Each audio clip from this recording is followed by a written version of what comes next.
साथियों नमस्कार, मैं प्रदीप गोस्वामी और आप देख रहे हैं जनलाभ छत्तीसगढ़। जिस प्रकार से हमारे दर्शक और साथी जान रहे हैं कि जनलाभ छत्तीसगढ़ की टीम लगातार वार्ड के जो पार्षद हैं, प्रत्याशी, चाहे कांग्रेस के हों या भाजपा के हों, उनसे लगातार मिलकर वार्ड की समस्याओं के बारे में जानने का प्रयास किया जा रहा है। और साथ ही यह भी प्रयास किया जा रहा है कि वार्ड प्रत्याशी किन मुद्दों को लेकर अपना दावा पार्षद प्रत्याशी के रूप में कर रहे हैं। और आज हमारे बीच उपस्थित हैं महाराजा विजय चंद्र भंजदेव, वार्ड क्रमांक 2 के कांग्रेस प्रत्याशी, जिनसे हम जानना चाहेंगे गौतम पानीग्राही जी से कि उनके क्या उद्देश्य हैं और किन मकसद को लेकर वह वार्ड पार्षद प्रत्याशी के रूप में चुनाव के मैदान में उतरे हैं। आइए जानते हैं।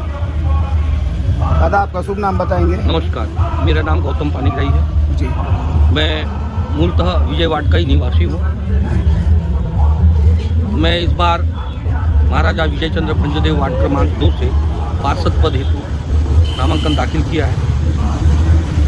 मैं चुनाव नहीं लड़ रहा, मैं राजनीतिक चुनाव नहीं लड़ रहा, ये सामाजिक चुनाव, क्योंकि ये प्रदेश स्तर का या देश स्तर का नहीं, ये वार्ड के स्तर का है। सबसे पहले व्यक्ति यदि किसी राजनीति या किसी सेवा में आए तो सबसे पहले अपने घर को देखना होता है, घर के बाद अड़ोस पड़ोस को देखना होता है, अड़ोस पड़ोस के बाद वार्ड का।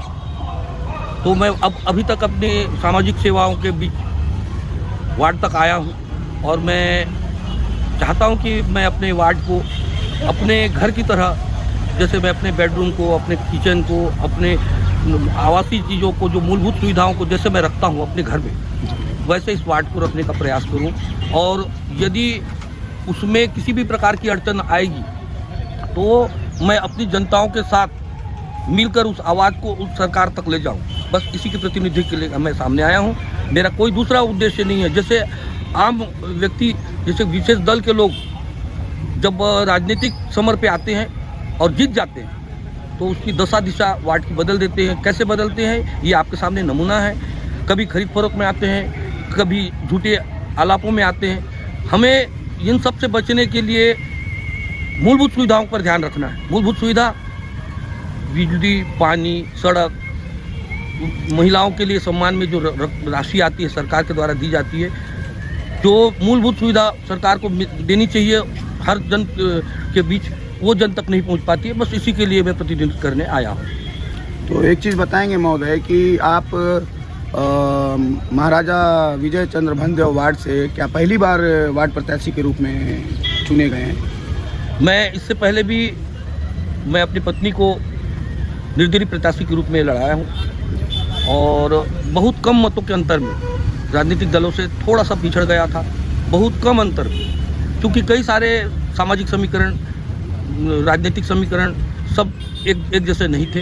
हालात थोड़े से विपरीत थे आज से, पर आज वो उस सब को साधते हुए आज मैं इस मुकाम पर हूँ कि ऐसा लगता है कि जनता का आशीर्वाद मेरे साथ ही होगा, क्योंकि मैं सामाजिक कार्यकर्ता के रूप में निर्बाध रूप से 20 सालों से रहा हूँ।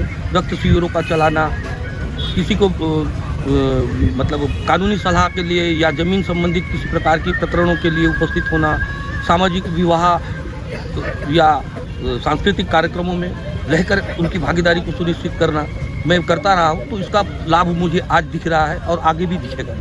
मतलब ये सब चीज़ जो आप दावा कर रहे हैं, ये आप वार्ड प्रत्याशी नहीं थे, फिर भी एक सामाजिक सेवक के रूप में यह सब उपलब्धियां आपने हासिल की। देखिए, प्रत्यक्ष को प्रमाण क्या, आप यदि वार्ड के अंदर जाएंगे तो आप देखेंगे 2012-13 में मैंने जगार एक महोत्सव किया था। जगार महोत्सव में विशेष प्रकार से सभी देवी देवताओं को, सभी माँ दंतेश्वरी, दंतेवाड़ा, बस्तर के सभी देवी, हाँ, माँ दंतेश्वरी, दंतेवाड़ा, हिंगलाजी माता, हिरोला, बेड़ा गाँव, ये सब देवी देवताओं को आमंत्रित करके, महाराजा कमल चंद्र भंजदेव को आमंत्रित करके, के झा जी को आमंत्रित करके मैं एक कार्यक्रम को रखा था, जिसको 12 दिन से 3 वर्षों तक नियमित संचालन किया, जो प्रतिदिन भंडारा के रूप में गरीबों को भोजन कराना, वस्त्रों का दान करना, सामाजिक समरसता का पूरा पराकाष्ठा थी वो सब चीज़ मैंने कई समय से करने का निश्चय उठाया था, वो करता रहा। और आज अभी भी वर्ष 2024-25 में जगार का महोत्सव हमारे वार्ड के अंदर माँ लक्ष्मी का जगह रखते हैं, वहाँ पर मैं एकदम निश्चित रूप से अपना भागीदारी देता हूँ। जो मुझसे सहयोग बनता है वो सहयोग जरूर करता हूँ। किसी निर्धन कन्या का विवाह होता है, उसमें पानी टैंकर की व्यवस्था, थोड़ा सा चावल का व्यवस्था, कहीं टेंट का व्यवस्था, कुछ लाइट का व्यवस्था। आप वार्ड के अंदर जाकर के पूछ सकते हैं कि मैंने ऐसा क्यों किया, क्योंकि मेरा ये रुचि है मेरे जीवन में, कि मेरा एक शौक है सामाजिक सेवा। तो इस सेवा को मैं निरंतर करता रहूँगा। और इसमें किसी प्रकार की कोई यदि पद भी आ जाए या ना आए, पद की बात की नहीं है, बात अंदर की जज्बे की बात है। वो जज्बा कभी मुझ में ख़त्म नहीं है। और एक चीज़ बताइए महोदय मेरे को, आप अभी वार्ड प्रत्याशी के रूप में खड़े हुए हो, आपको टिकट दिया गया है कांग्रेस से, और आपके दृष्टिकोण से, आपके नज़रिए से आपके वार्ड में मूलभूत समस्याओं की किस प्रकार की कमी है? नाली सफाई हो गया, पेयजल की व्यवस्था हो गया, या पानी का ठहराव हो जाता है, ऐसे कुछ मूल सुविधा जो आपके नज़र में है कि पिछले वर्ष के जो सेवारत पार्षद थे जिन्होंने उस कार्य को पूर्ण नहीं कर पाया, ऐसी कुछ मूलभूत आवश्यकताओं के प्रति थोड़ा सा बताएंगे? देखिए, इससे पहले हुआ ये था कि हमारी कांग्रेस की सरकार थी 4 वर्षों तक, लेकिन 20 वर्ष हमारी छोटी बहना सुश्री भारती श्रीवास्तव द्वारा, जो पार्षद थी, उनके द्वारा अपनी आक्रमणीयता को इस तरह से दर्शाया गया कि मैं आपको उसका बयां करूं, उससे अच्छा आप वार्ड के अंदर ये सब पता कर पाएंगे। कोई समस्या लेकर के यदि उनके घर के सामने जाता था तो वो अपने घर के सामने एक कैमरा लगाई। उनकी प्रतिक्रिया कैसी रहती थी वार्ड वासियों के प्रति? वो कैमरे से लोगों को देख करके किससे मिलना है किससे नहीं मिलना है वो घर के अंदर तय करती थी। तो जो समस्या लेकर जाते थे वो समस्या सुनती नहीं थी, तो समस्या तो वैसे ही बरकरार थी।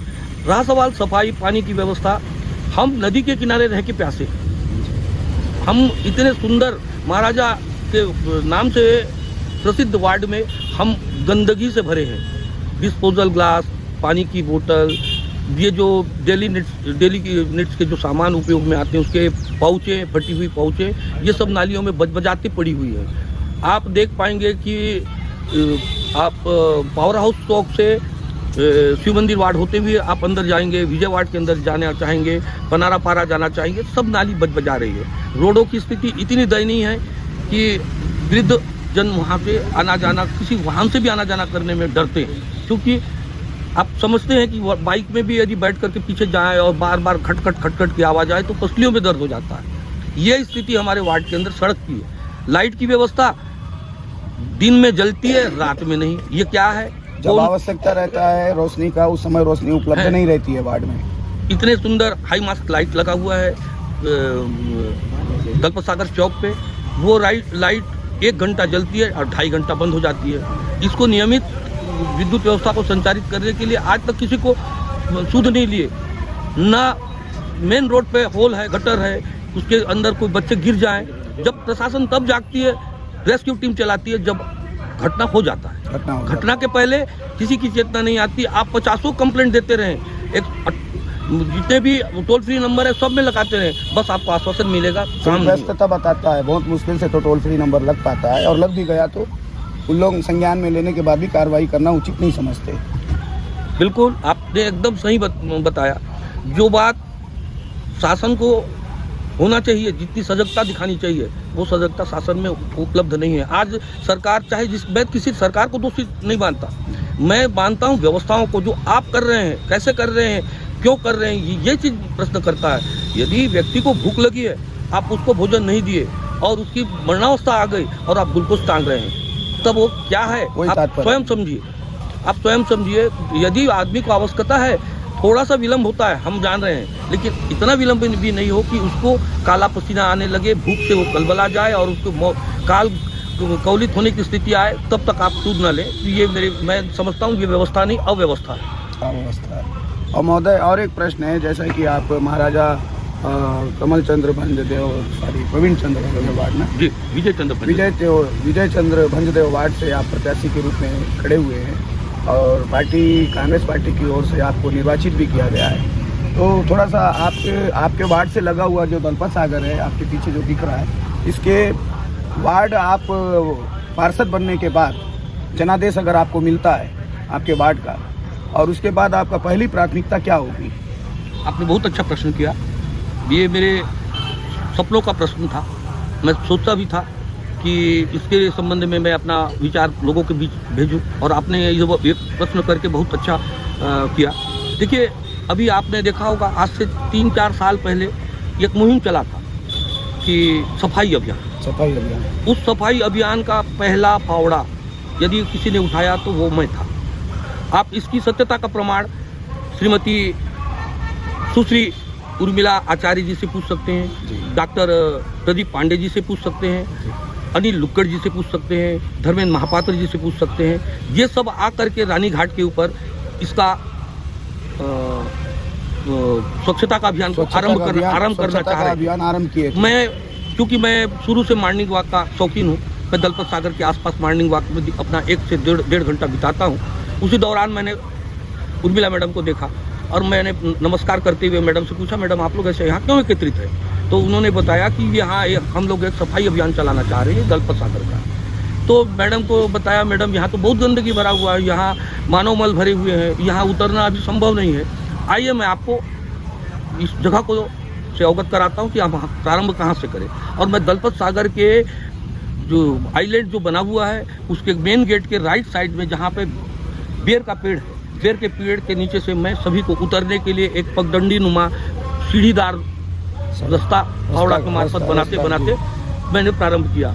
और मैंने निर्बाध रूप से उस समय 3 महीने तक नाव का खेवाई किया है, नाव चलाया है। नाव का व्यवस्था मैंने पानी में डूबे हुए नाव को निकाला, अपने सहयोगी भाइयों को साथ मिलाया और उनको दूर से कचरा लाने के लिए और उनको नाव को हाँकने के लिए ये मैं सब लोगों का व्यवस्था किया। मैं स्वयं, मेरी एक मोबाइल उस पानी में ख़राब हो गई।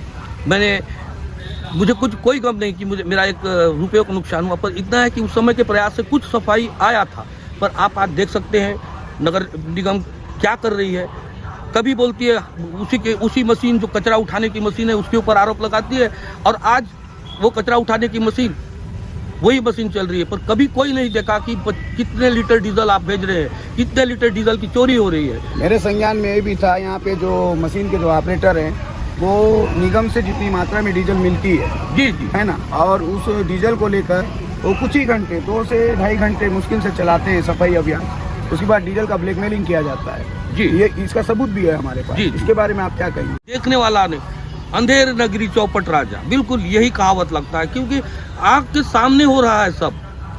40 से 50 लीटर डीजल वो आप प्रतिदिन आप छोड़ करके जाते हैं, उसका 50% भाग बाजार में चला जाता है। आप कौन देख रहा है, कैसे देख रहा है, उस कंपनी को भुगतान कौन करता है, क्या वो मशीन किराए पे है, क्या वो मशीन को चलाने के लिए कोई यहाँ के व्यक्ति सजग नहीं है, या उसको ट्रेनिंग दिया गया, क्या वही व्यक्ति आया है जो वो मशीन किराए पे चल रही है, या उसको खरीदा गया है। ड्राइवर जो उसका जो ऑपरेट करना है ऑपरेटर वो अपना है, या उसको प्रायोजित ढंग से रखा गया है। क्या इतने बड़े शहर में ऐसा कोई व्यक्ति नहीं है जो उस मशीन को ऑपरेट कर पाए?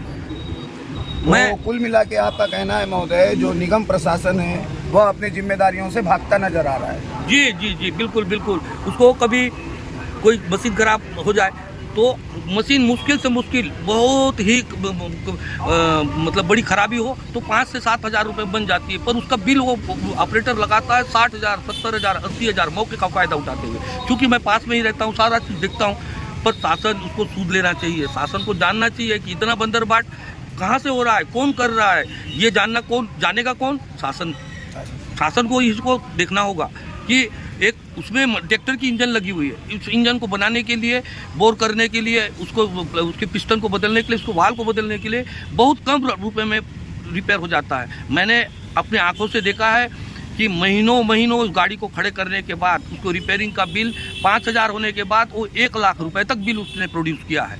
एक प्रश्न और है महोदय आपसे कि जब भी चुनाव का दौर चलता है, चाहे वह एमएलए का हो, विधायक विधानसभा का चुनाव हो या लोकसभा का चुनाव हो, खास तौर पे विधानसभा का चुनाव, उस दौरान सरकार कांग्रेस की हो या भाजपा की हो, वह यह दावा करती है कि हम दलपत सागर का पूर्ण रूप से सफाई करवाएंगे।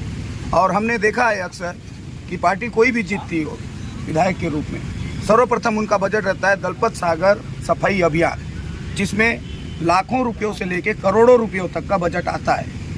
इतने सालों से दलपत सागर के नाम पे, सफाई के नाम पे इतना बजट लाखों करोड़ों का आने के बाद निगम में भाजपा की सरकार भी रही है और निगम में कांग्रेस की सरकार भी रही है, लेकिन क्या कारण है जिसकी वजह से जब रायपुर का बूढ़ा तालाब, इससे ज़्यादा जलकुंभी थे रायपुर के बूढ़ा तालाब में, जब वो साफ़ हो सकते हैं तो दलपत सागर क्यों साफ़ नहीं हो सकता? जी देखिए, हम भाजपा के कहने के मुताबिक हम झूठे हैं, पक्का है उनका कहना कि कांग्रेस जो बोलती है वो करती नहीं। पर मैं ये पूछना चाहूँगा, आज विधायक माननीय श्री किरण देव जी, सांसद श्री महेश कश्यप जी, वो ये बताएं कि वो अब 15-18 महीने की जो सरकार बन गई, वो कितने बार आकर उंगली उठा के कचरा यहाँ है, कचरा वहाँ है, ऐसी स्थिति दलपत सागर में एक बार भी वो अपने मन से ढंग से घूमने आए या कभी देखने आए? क्या उनको ये दावा किए थे कि हमने ये कर देंगे? आपके सामने है करोड़ों रुपए का बंदरबाट, कुछ परिवारों के जमीन के लिए, उनके आवासीय व्यवसाय के लिए, जो पुराना पीडब्ल्यूडी ऑफिस के किनारे से एक शानदार एनएच के जैसा रोड, वो कैसे संभव हुआ? हवाला दिया था। और आप हमारी सरकार थी तब एक तगाड़ी मिट्टी वहां फेंकने पर त्वरित नगर निगम आकर के उसको जप्ती बना के ले जाती थी। आज आप चमचमाती सड़क देखेंगे, उसके ऊपर करोड़ों रुपए का खेल खेला जा रहा है। कहाँ गई दलपत सागर बचाओ समिति? कहाँ गई वो जन आंदोलन? पैसे वालों के आगे नतमस्तक है सरकार। बार बार हम आरोप लगाते हैं सरकार झूठी है, निकम्मी है, फरेबी है। कौन सी सरकार? केवल बोलने वाली भाजपा सरकार। भाजपा सरकार कभी भी अपने कथनी और करने में सही नहीं रही है। वो सदैव भ्रम फैलाती है। जब चुनाव आती है तब धर्म, आप महंगाई में गए नहीं, शिक्षा में गए नहीं, स्वास्थ्य में गए नहीं, मूलभूत सुविधाओं का बात करें। सरकार उन सब बातों को स्मरण करे जो उनको करना है। आप दूसरे के ऊपर दोषारोपण करने से अच्छा है कि आप अपने गिरेबान को झांक लें। वो महापौर जिसको आपने कहा कि वो झूठी है, तो आपने कैसा लिया? आप लिए तो क्या उसकी जांच किए? यदि जांच नहीं किए तो उसको राजनीतिक आत्महत्या करने के लिए मजबूर कर दिए। ठीक है, वो राजनीतिक आत्महत्या कर ली, आपने जांच नहीं किया, आपने उसको दुराचरण का सर्टिफिकेट जारी कर दिया और आपने फिर उसको साफ कर दिया। वो पागदामन हो गई। इसमें इस आपके विषय में एक प्रश्न और उठता है महोदय कि बीजेपी नेता प्रतिपक्ष के रूप में संजय पांडे जी लगातार कई वर्षों से सेवारत हैं निगम में, और उसके बाद उनके द्वारा जब कांग्रेस की सरकार थी, लगातार महापौर के ऊपर, सफीरा साहू के ऊपर लांछन लगाए जा रहे थे, भ्रष्टाचार के आरोप लगाए जा रहे थे। और मुझे और मेरे दर्शकों को ये जानना है महोदय कि भाजपा पार्टी के पास वाकई में कोई दूसरे प्रकार का गंगा जल है क्या, जिसको छिड़कने के बाद अति भ्रष्टाचारी, अति लोभी और बोलना चाहिए कि अपने जिम्मेदारियों से भागने वाली महिला कैसे पवित्र हो सकती है? आपने बहुत बढ़िया प्रश्न किया है। देखिए, कहीं कोई भ्रष्टाचारी नहीं था। केवल आप अपनी राजनीति को साधने के लिए आपने उस महिला को आपने दोषी करार दिया। महापौर किसी भी तरीके से भ्रष्ट नहीं थी। उस दौरान आपने उसको क्लीन चिट देने के लिए अपनी पार्टी में बुलाकर उसको क्लीन चिट दे दिया। आपने नहीं समझा, ये सरासर महिला विरोधी सरकार है। वो महिला को उसकी चरित्र हनन किया, न कि महापौर। महिला के विचारों का हनन किया। महिला को जो आप मतलब बेटी बढ़ाओ बेटी पढ़ाओ, ये जो नारा है उसको आपने चरितार्थ नहीं किया। उस बेटी को, उस महिला को इतना बाध्य कर दिया गया कि वो विवशतावश उस पार्टी में जाकर के अपनी सहभागिता देने के लिए बाध्य कर दिया गया। ये उसकी बात मिला के भाजपा के द्वारा पूर्व महापौर सफीरा साहू के ऊपर एक प्रकार से मानसिक और विचारधारा रूपी दबाव बनाया गया। जी आपको दोहराएंगे कि मैं सच्चा हूँ। यदि कोई दस्तावेजी बात होती है तो शासन प्रशासन आके उस चीज़ को पुष्टि करेगी, देखेगी, जांच करेगी, जांच का रिपोर्ट प्रस्तुत करेगी। वो सब दूध का दूध पानी का पानी हो जाएगा। पर वो बार बार दावा करती है कि मेरे प्रदेश अध्यक्ष जो है मेरे बड़े भाई है, मेरा उनके साथ मधुर संबंध है, मैं एक तरफा टिकट ले आऊंगी, मेरे को वार्ड के अंदर कोई कुछ नहीं कर सकता, ये दावा करती है। अच्छा, ये दावा है उनका। आप अपने वार्ड वासियों से क्या अपील करना चाहते हैं और किन मुद्दों को लेकर अपील करना चाहते हैं? केवल भ्रम में न जाएं। अभी अवसर है चुनाव का, ये 8 दिनों के अंदर सारा सिस्टम हो जाना है। आप अभी वो उसका एक गणित है, उस गणित को फेल करें। वो गणित है 1000 वोट प्रति व्यक्ति 2500, 25 लाख और 5 साल सभापति बनूंगी या अध्यक्ष बनूंगी, ये दावा करके वार्ड में घूम रही हैं। आप उसको मुंहतोड़ जवाब दें, उनके लालच प्रलोभन से बचें। वो जो शराब, वो जो टेंट, वो जो कुर्सी मिल रहा है, वो सब छलावा है। आपके 5 साल को वो खरीदने के लिए आपका मतों का कीमत लगा रही है। आप अपने मतों को न बेचें, धैर्यता से सोचें। वार्ड के अंदर मूलभूत सुविधाओं का व्यवस्था करने का बीड़ा जो उठा रहे हैं, उनको सम्मान दें। आप एक बार ये सोचें कि हम एक बार अपना ये करें कि आप अपना दोनों प्रत्याशी, 2 लोग हैं, आप प्रत्याशियों को एक बार फ़ोन करके देखें जल्दी कौन पहुंचता है और कौन आपकी बात सुनता है। सुनने में और उसको क्रियान्वयन करने में कितना जल्दी समय क्रियान्वयन करता है, इस चीज़ को आप ध्यान दें और अपना मतदान करें। तो साथियों, ये थे हमारे गौतम पानीग्राही जी, जो विजय चंद्र वार्ड क्रमांक 2 से कांग्रेस के प्रत्याशी हैं। और इनका दावा यह है कि जो भी पूर्व में वार्ड प्रत्याशी रहा है और उनकी जो गलतियां थी, उनमें वह एक प्रकार से प्रत्याशी चुनने जाने के बाद उन्होंने स्वयं स्वीकार किया है कि मैं उनके भूमि स्वामित्व अधिकार से लेकर जनहित वार्ड विकास के प्रति जितने भी उन्होंने बाधित रूप से कार्य किए हैं, उन बाधाओं को दूर करते हुए मैं वार्ड प्रत्याशी के रूप में सेवारत रहूँगा और हमेशा जनता के मांगों को, उनकी आवश्यकताओं को एक शिविर के माध्यम से शिविर लगाकर उनका निराकरण करने की कोशिश करूँगा, प्रयास करूँगा। धन्यवाद।